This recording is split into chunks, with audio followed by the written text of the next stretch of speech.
My name is Elsa, and this is the story of how my life was turned upside down, not just once, but twice. I think it's best to start from the very beginning. I was born in a small suburban town to two loving parents, Oscar and Joanna David. My dad was a journalist and my mom worked as a nurse. We didn't have a lot of money, but we were happy. Life was pretty normal for us until I turned 15. That's when everything changed. It was a rainy Friday evening. My parents had gone to a dinner party, and I was at home with my grandma, watching a silly cartoon on TV. Suddenly, the phone rang. I'll never forget the cold chill that ran down my spine when I heard my grandma crying softly in the kitchen. The next few days passed by in a blur. Everything felt like a bad dream that I couldn't wake up from. They told us that my mom had died instantly in a car crash. My dad survived, but just barely. When I finally saw him in the hospital, he was only a shadow of the strong man I once knew. His legs were crushed, and the doctors said he would never walk again. When I went to see him, he reached out for my hand and whispered, "Elsa, I'm so sorry, sweetie. I'm so sorry." I didn't understand why he was apologizing. It wasn't his fault. A drunk driver had crashed into their car. But as I got older, I started to realize why he felt sorry. He was sorry for what our lives had become, for the struggles we were going to face, for the mother I'd lost, and for the father he thought he could no longer be. But my dad, Oscar David, was much stronger than he gave himself credit for. After he got out of the hospital and learned to live in a wheelchair, he threw himself into his work. He had always been a talented writer, and now he focused all his energy on his job as an editor at the city's major newspaper. As I enter my teenage years, Dad made sure I had everything I needed. He encouraged me to join clubs, make friends, and live as normal a life as possible. But the truth was, I preferred spending time with him. We watched old movies together, argued about books, and he even helped me with my homework. When it was time for college, Dad insisted that I go away to school. "You need to spread your wings, kiddo," he said. "Don't worry about me, I'll be fine." I was hesitant to leave him, but I knew he was right, so I went off to college. I attended the State University of New York and studied accounting. That's where I met Emma, who quickly became my best friend. Through Emma, I met her second cousin, Magnus. Magnus was kind and funny, and he didn't flinch when I told him about my dad.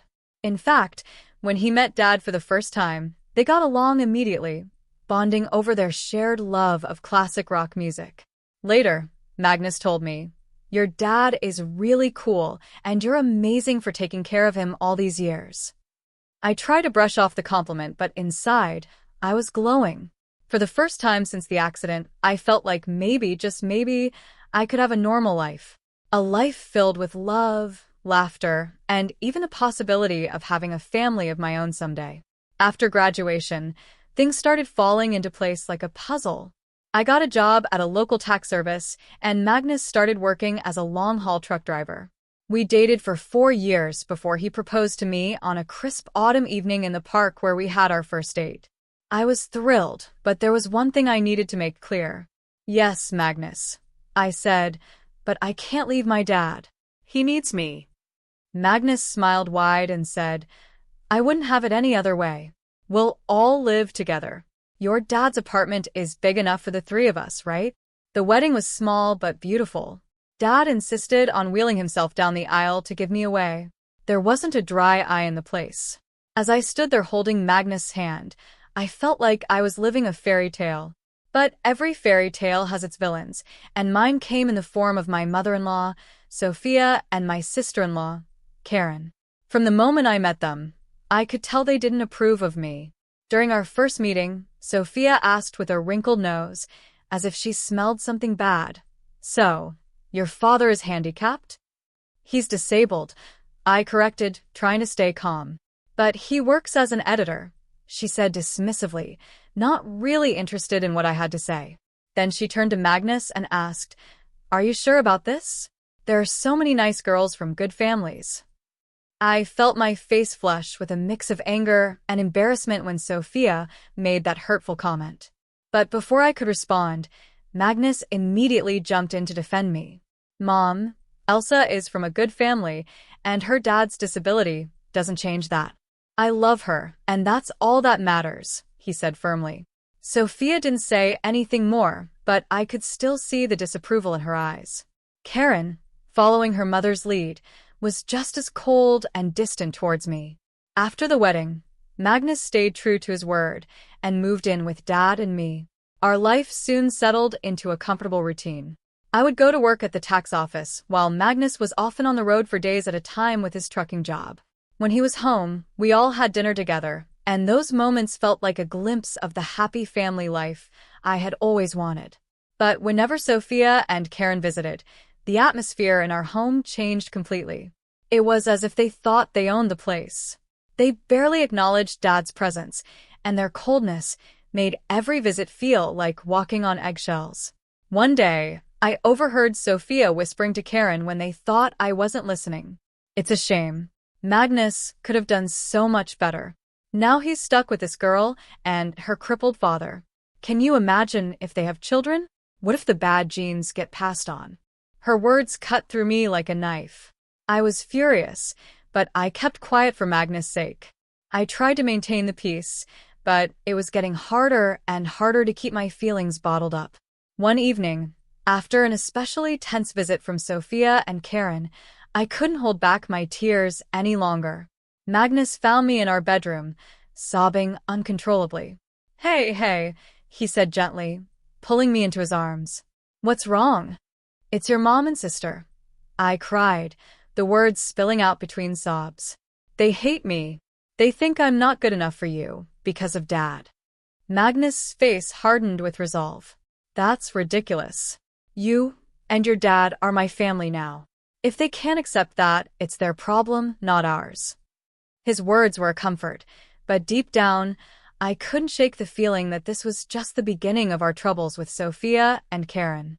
As the months went by, Magnus' trucking business started to grow. He was on the road even more, traveling across the country in his big rig. I missed him terribly when he was gone, but I focused on my work at the tax office and spent my evenings keeping Dad company. One crisp autumn evening, as I was helping Dad into bed, Magnus called me. His voice crackled with excitement over the phone. "Elsa, I've been thinking," he said. "How would you feel about buying a townhouse? It would be easier for your dad to move around in his wheelchair, and he could spend more time outside. Plus, you could have a garden, something to keep you busy when I'm on the road." The more he talked, the more I liked the idea. I glanced at Dad, who was pretending not to eavesdrop. "What do you think, Dad?" I asked, putting the phone on speaker. Dad's eyes lit up. "A garden would be nice," he admitted, "and it would be easier to get outside." That settled it. Over the next few weeks, we threw ourselves into house hunting. We finally found the perfect place, a spacious townhouse with wide doorways, a roll-in shower for Dad, and a beautiful backyard. Taking out a mortgage was a big step and a bit scary, but with Magnus' income, mine, and the rent from Dad's old apartment, we managed to make it work. We moved in on a sunny Sunday in spring, and I'll never forget the look on Dad's face as he wheeled himself out onto our new patio. "This is perfect, sweetie," he said, his eyes misty with emotion. "Thank you." We spent the next few months settling in and making the place our own. I planted a small vegetable garden, and Dad would sit outside for hours, enjoying the sunshine and fresh air. Life was peaceful, almost perfect. Then we decided to host a housewarming party. We invited friends, colleagues, and yes, even Sophia and Karen. The party was in full swing when they showed up, fashionably late as usual. They walked in, looking around with barely hidden envy. As we toured the house, I could see Sophia's mind working, calculating something. When we reached the master bedroom, Sophia turned to me with a sly smile. "You know, Elsa," she said quietly, "this would be perfect for Magnus and me. Why don't you send your father to a nursing home? Then I could move in here." I felt like I'd been slapped. "Excuse me?" I managed to say, barely keeping my voice steady. "Oh, don't look so shocked," Sophia continued, her tone condescending. "Your father isn't well. He's not a whole person anymore, is he? He doesn't need all this luxury. A nursing home would be more than enough for someone in his condition." Before I could even respond, Sophia marched out to the patio where Dad was chatting with some guests. To my horror, She grabbed the handles of his wheelchair and started pushing him toward the driveway. "Sophia," I shouted, running after her. "What are you doing? If he won't go to a nursing home, he can stay outside," she sneered. "That's what you wanted, isn't it? For him to be outdoors." I was shaking with rage and disbelief. Thankfully, Magnus heard the commotion and came running. His face turned red with anger when he saw what his mother was doing. "Mom," he yelled, "what the hell are you doing? Let go of Oscar's chair right now." Sophia looked shocked by Magnus' tone. "But honey, I don't want to hear it." Magnus cut her off. "You and Karen need to leave now." After they left, Magnus apologized over and over to Dad and me. "I'm so sorry," he said, his voice breaking. "I never thought they would do something like this." "I had no idea she would do that," Magnus said, his voice heavy with regret and sorrow. "I'm just so sorry." Dad reached out and gently patted Magnus' hand. "It's not your fault, son," he said with a comforting tone. "Some people just can't understand." After that shocking incident with Sophia and Karen, life slowly settled into a new routine. They kept their distance, which was perfectly fine with me. I had no desire to see them again, and it seemed they felt the same way. Magnus focused on his work, taking on more long-haul routes to help pay for our new home, and I split my time between my job at the tax office, taking care of our home, and looking after Dad. The next 4 years passed by quickly, almost too quickly. Our life became comfortable and predictable. Magnus was on the road most of the time, driving his big rig across the country, but when he was home, our little family was happy. Dad's health was stable, and he seemed content, spending his days in the garden or working on his editing from home. We had created a peaceful life together, one that felt safe and secure. But then came the call that shattered my world. I was at work, going through my usual routine, when my phone rang. The voice on the other end was unfamiliar, a man who introduced himself as Officer Andrew from the Highway Patrol.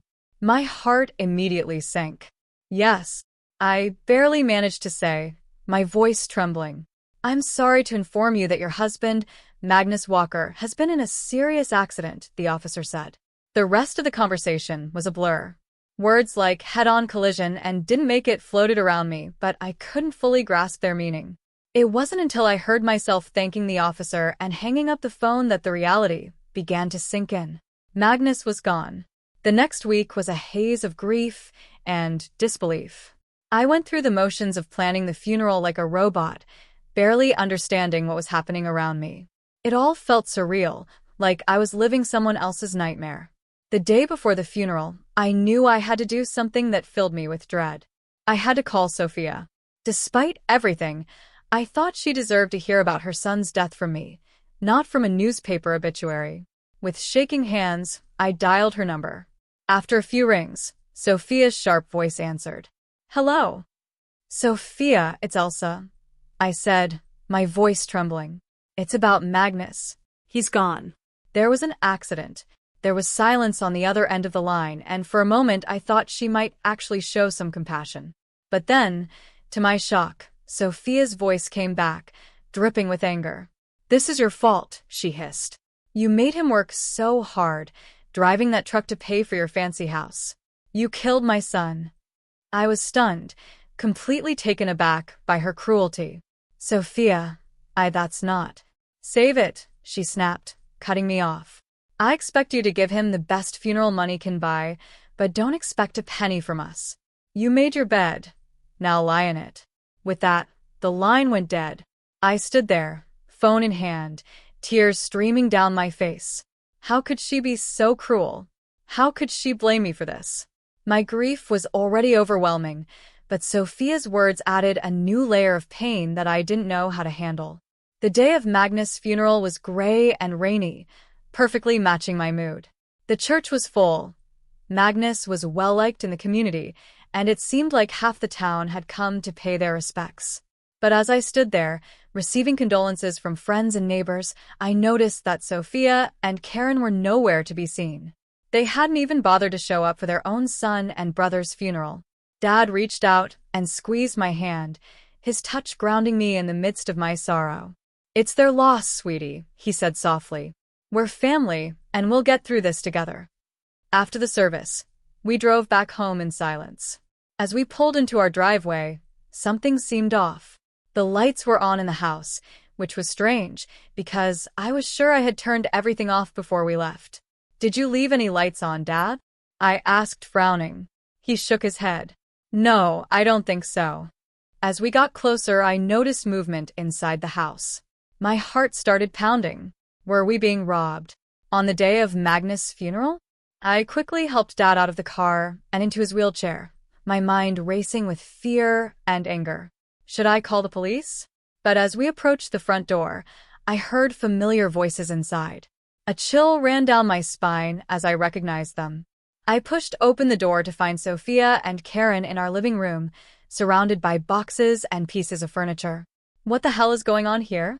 I demanded, my grief momentarily forgotten in the face of this outrageous intrusion. Sophia turned to me, her face a mask of fake sympathy.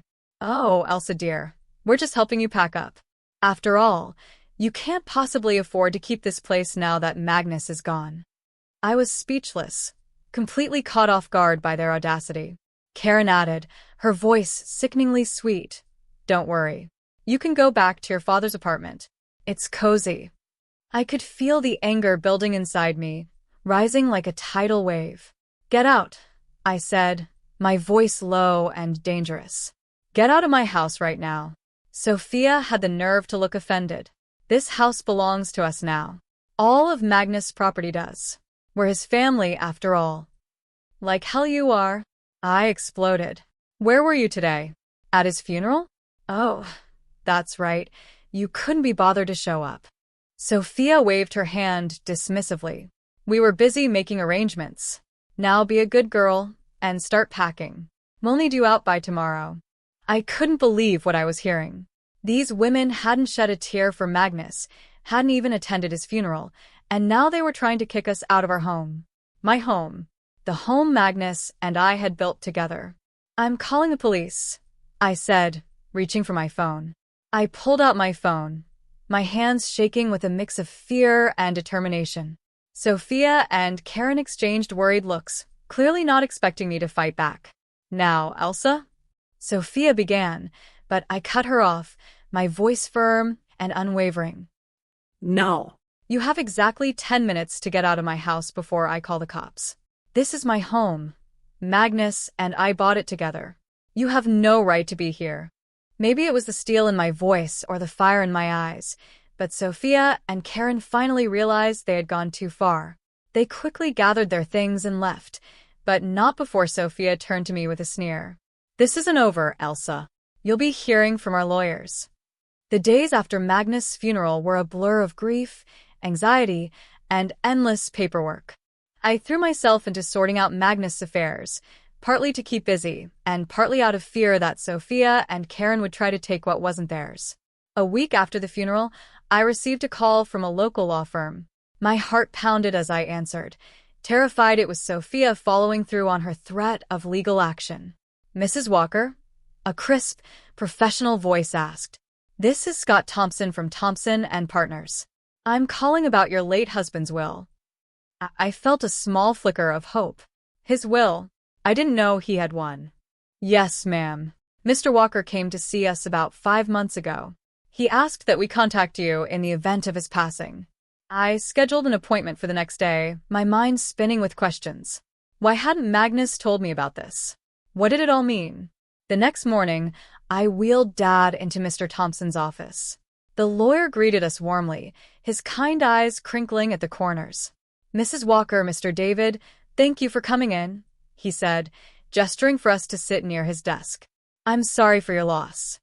Mr. Thompson opened a file on his desk. "Now, as I mentioned on the phone, your husband came to see us to draft his will. He was very clear about his wishes." I held my breath as Mr. Thompson began to read. "I, Magnus Walker, being of sound mind, do hereby leave all my worldly possessions to my beloved wife, Elsa Walker." I gasped, and Dad's grip on my hand tightened. Mr. Thompson continued, "This includes our home, my truck, and all our savings. It is my wish that Elsa use these resources to care for herself and her father, Oscar David, whom I have come to love as my own. Tears streamed down my face. Even from beyond the grave, Magnus was taking care of us. There's more, Mr. Thompson said gently. Mr. Walker left a letter for you. He handed me an envelope. With shaking hands, I opened it and began to read. My dearest Elsa, if you're reading this, it means I'm gone. I'm so sorry for leaving you and Oscar. Please know that you two are the best thing that ever happened to me. I made this will because I know how my mother and sister can be. I didn't want to worry you, but I needed to make sure you and Oscar were protected if anything happened to me. You're my real family, Elsa, you and Oscar, not them. Take care of each other, live your lives to the fullest, and know that I'll always be watching over you. All my love, Magnus. I clutched the letter to my chest, sobbing. Dad was crying too, his weathered hand patting my arm in silent comfort. Mr. Thompson gave us a moment before speaking again. Mrs. Walker, there's one more thing. Your husband's truck was insured. Given the circumstances of the accident, the insurance company will be paying out the full value of the policy. I looked up, sniffling. What does that mean? Mr. Thompson gave me a small smile and said, it means you'll be receiving a large sum of money, enough to pay off your mortgage and more. As we left the lawyer's office, I felt like a weight had been lifted from my shoulders. We were going to be okay. Magnus had made sure of it. But as we pulled into our driveway, I noticed a familiar car parked on the street. My heart sank as I recognized Sophia's sleek sedan. Oh no, I muttered, dread creeping in. What now? Sure enough, Sophia and Karen were waiting on our front porch. But this time, I wasn't afraid. I had Magnus' letter in my pocket and the strength of his love in my heart. Elsa, Sophia began as we approached, her voice sickly sweet. We need to talk about Magnus' estate. I stood tall, looking her straight in the eye. No, Sophia, we don't. Magnus left everything to me. It's all legal and official. Do you want to know why? Because we were his real family, not you. Now, please leave. You're trespassing on my property. For once, Sophia was speechless. Karen tugged at her arm, whispering urgently. With one last venomous glare, they got into their car and drove away. The weeks after our meeting with the lawyer were busy. I threw myself into settling Magnus' affairs, grateful for the distraction from my grief. The insurance payout came through, and just as Mr. Thompson had said, it was enough to pay off our mortgage with plenty left over. One afternoon, as I was going through Magnus' desk, I found a small notebook. Curious, I opened it and saw pages filled with his messy handwriting. It was a journal of sorts, full of his thoughts and plans for our future. Thinking about starting a college fund for our future kids. One entry read, "Want to make sure they have the best start in life." My heart clenched as I realized how much Magnus had been planning for a life we would never get to live. But at the same time, I felt a deep sense of gratitude. Magnus had loved me and Dad so much that he had thought of everything, even when he knew his family might try to take it all away. Magnus and I had often talked about having children someday, but we decided to wait until we were more financially stable. Now, reading Magnus' private hopes and dreams in that notebook, I felt a fresh wave of grief wash over me. "Oh, Magnus," I whispered, holding the notebook close to my chest. We had so many plans. That night, I tossed and turned, unable to sleep. My mind kept drifting back to the journal, to the future we would never have. When I finally drifted off, I dreamed of Magnus. In my dream, he was smiling at me, his eyes full of love and reassurance. He held out his hand to me and said, "It's okay, Elsa. Everything's going to be all right."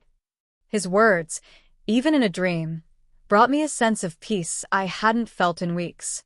I woke up the next morning feeling different. I couldn't quite put my finger on it, but something had changed inside me. As I got ready for work, a sudden wave of nausea hit me, and I barely made it to the bathroom in time. The morning sickness didn't go away in the days that followed. At first, I thought it was just the stress and grief taking a toll on my body, but a small voice in the back of my mind suggested something else. After a week of this, I found myself standing in the pharmacy, staring at the shelves of pregnancy tests. My hands trembled as I picked one out and hurried home. The 5 minutes I waited for the result felt like the longest of my life. My heart pounded in my chest, and when I finally looked at the test, there were 2 clear blue lines. I sank to the bathroom floor, overwhelmed by a whirlwind of emotions, joy, fear, grief, and hope all swirling together. "Elsa?" Dad's voice came through the door, filled with concern. "Everything okay in there?" I opened the door, tears streaming down my face. Dad's expression shifted from concern to alarm. "What's wrong, sweetie?" he asked, stepping closer. I held up the test, my hand shaking. "I'm pregnant, Dad," I whispered, and then I fell into his arms, sobbing. He held me tightly, stroking my hair like he used to when I was a little girl. "It's okay," he murmured softly. "It's going to be okay. You're not alone, Elsa, and this baby is a gift. A piece of Magnus that will live on." His words hit me deeply, and the fear that had been gnawing at me began to fade. This baby was a part of Magnus, a continuation of our love. Suddenly, a strong determination welled up inside me. "You're right," I said, wiping my eyes. "This baby is a gift, and we're going to be okay." Dad smiled, his eyes crinkling at the corners. "That's my girl. Now, let's get you something to eat. You're eating for 2 now, after all." As we headed to the kitchen, I felt a sense of hope growing inside me.